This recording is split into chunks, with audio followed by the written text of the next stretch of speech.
2 years after making their intentions clear, Lino Lakes is now less than 2 weeks away from leaving the Centennial Fire District.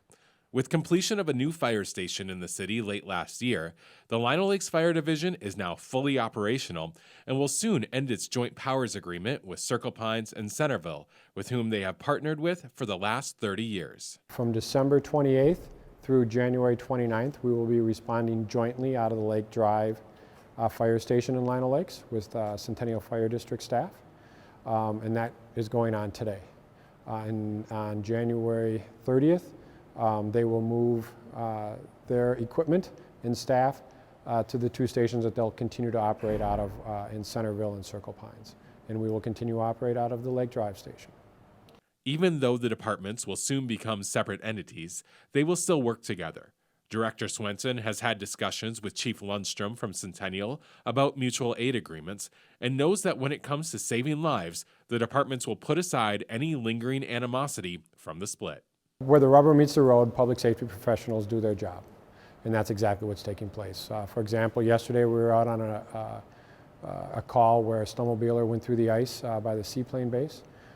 Both departments and our police staff worked as they always do as a team moving forward to ensure the safety of our community. At the end of the month, Lino Lakes will take possession of the existing fire station on Lake Drive, and together with their new station at the intersection of Birch and Centerville Roads, they will offer a two-station response for the city. In addition to having paid on-call firefighters assigned to each station, 24 police department staff are now cross-trained as fire responders. With respect to a fire response, because of our use of cross-trained staff, our response times will be reduced.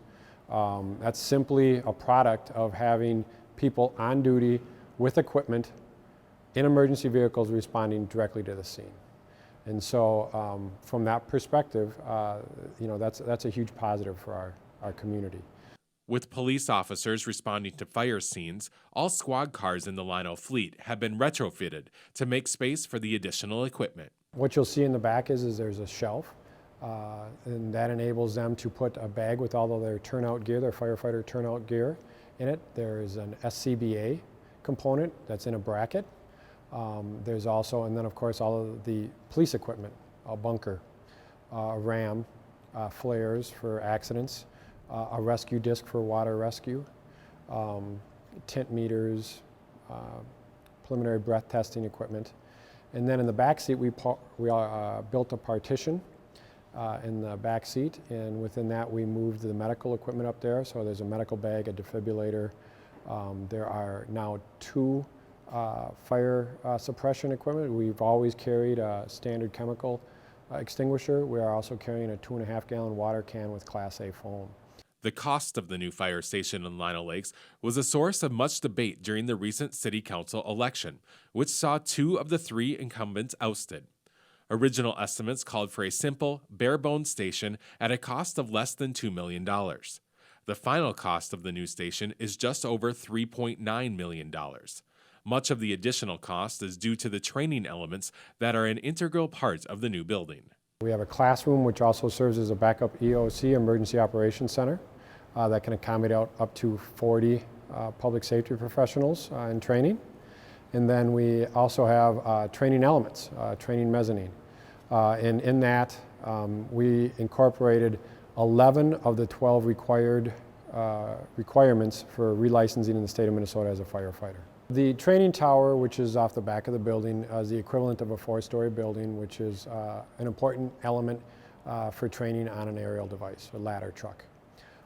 We also have incorporated other elements, everything from standpipe training to fire sprinkler training to ground ladder exercises off the apparatus bay floor.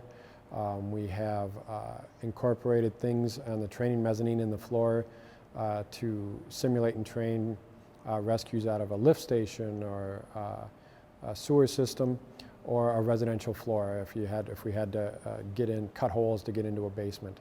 And so, this is a top flight facility that will enable us to continue to move forward and train our folks in a top flight way. The last 2 years have been filled with bumps in the road, including a citizen petition, a lawsuit, and election challenges. But now the new fire division in Lino Lakes is up and running, and Swenson is ready to deliver quality service to the residents. It's been a lot of work by a lot of people to pull all of this together for us. But we're very proud of this station. It's going to serve this community for decades to come, and is going to give us a great opportunity to provide excellent service. For North Metro TV News, Ben Hale reporting.